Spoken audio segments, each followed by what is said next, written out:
Michael is. I need to declare an interest here. Michael in Feltham is a pal of mine, Michael Coates, who runs a company called Combat Pest Control and works very much to improve the lot of fellow ex-soldiers who are suffering from mental health problems. He also presents a rather brilliant podcast, which is produced by Beth Woodbridge of this parish, and it's called Declassified. It's very, very easy to find, not least on my Twitter feed. But somewhat annoyingly, he proved himself to be a very, very, very good presenter within about 2 minutes of starting the gig. I'm 15 years into it and still waiting.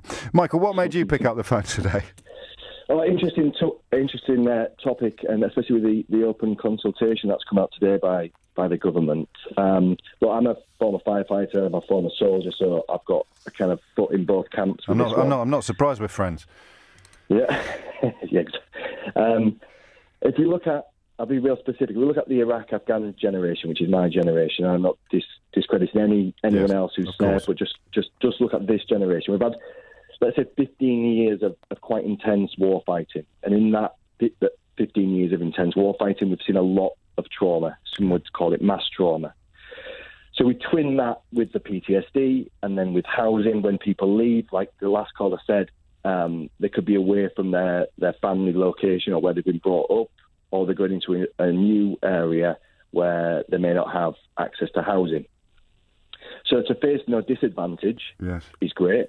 So that's what this consultation's about. That it's about members of the armed forces or ex-members, former serving members facing no disadvantage, and the open consultation is to improve access to social housing.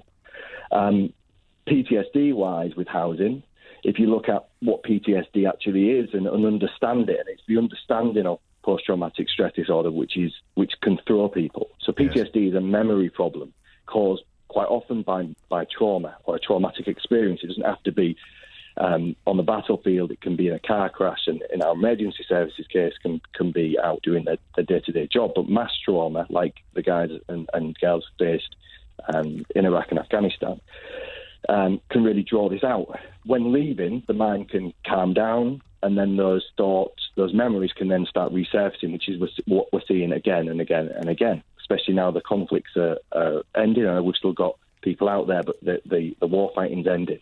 I'd just refer people to your interview with Brian Wood, actually, if they want to get an insight into the personal impact of these sort of problems, and indeed that notion of it being a sleeping time bomb, if you pardon the pun. The idea that you might think you're fine when you leave, but it can come around and haunt you years later. Exactly. I think your understanding of the person or the individual, understanding it's not a weakness, it can be often a sign of real strength because you put yourself into a situation that others haven't, i.e. the traumatic experience, but also the understanding of family, friends, workplaces, especially GPs in early diagnosis, understanding that it's not necessarily a mental health problem, but that memory problem. So mental health problems, or the negative effects of mental health caused by PTSD, can be things like fatigue through lack of sleeping, can then lead to things like depression and anxiety because of the exclusion of a person. So to make no disadvantage, and if there is early diagnosis from GPs for things like for PTSD, then putting them to the top or putting them towards the upper kind of echelon of the list would be great, because creating a safe, secure environment for someone to live is a basic need, isn't it? You know, Maslow's pyramid. It's got to be security. It's the absolute basic, exactly. And then what you can then do from there, you can start looking at employment opportunity, because you've got this understanding, go right back to what it is. Then you've got housing, then you've got employment, then you've got opportunity for your children. Then you can kind of live, work, thrive in an environment where you feel safe and secure, not just because of housing and whatnot, but because there is no stigma around. You're so right. Well, that's that's a wrinkle in a way, isn't it? Because I think between you and the previous two callers, we're pretty clear now that we should be behind this proposal, but there is that tweet that came in that pointed out a house isn't going to be worth that much if you're not receiving the support and the treatment that you need. You're going to be in a better position than you were otherwise, but it may be that your life could descend into chaos and dysfunction once again, even though you've been put to the front of the social housing queue, if you're not getting the help and support that you require. Yeah, I think that's why your question with relating to PTSD, especially with diagnosed PTSD, that then should be a caseworker attached, psychiatrist, psychologist, exactly. And there's a team around that.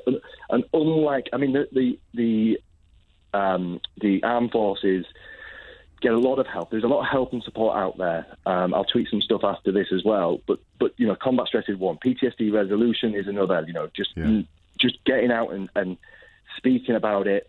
Not always speak, but just listening as well. Like what we do. Do you know what else as well, Mike? When Steve rang a moment ago and just talked about having a breakdown and talked about it so coolly, ex-military, been through it, and no shame, as you say, no stigma, that word's so important, and just increasingly having the conversations, which again is, you're going to have to send me a check after this, but that's why I would refer people again to many of the podcasts, many of the interviews that you've done on Declassified, because the more you talk about it, as we discovered on this show a few years ago, the more you talk about it, the easier it becomes to talk about. I think the impact of listening is where we're seeing most progress. It's the person, the Brian Woods, the Sean Joneses who have done these podcasts. Yeah, they're speaking about it because they're more often than not, they've gone through the therapy and now they're into a real recovery stage. But it's the countless people that we've had contact us saying, "I'm just listening to this," has made me go for therapy. Yes. So this conversation might evoke someone to go or an emotion within someone to then go and seek some kind of help. But I think the question is really important. I'm really glad you brought it up because it's that, can we create an environment where at base level we can provide someone with a platform to get therapy, to get help and then thrive. And there's organisations like Hague and Stall who are military housing associations that do a lot of work. And anyone out there, I'd certainly go and see them. And again, if you've got a real interest in this open consultation, it closes in, I think it's the 8th of March. If you've got a real desire to kind of get involved with that open consultation is going to be an interesting one. Get stuck in. Get involved. Michael, you're a star. My views on the subject, and I shall retweet whatever you put out in the sort of next hour or so.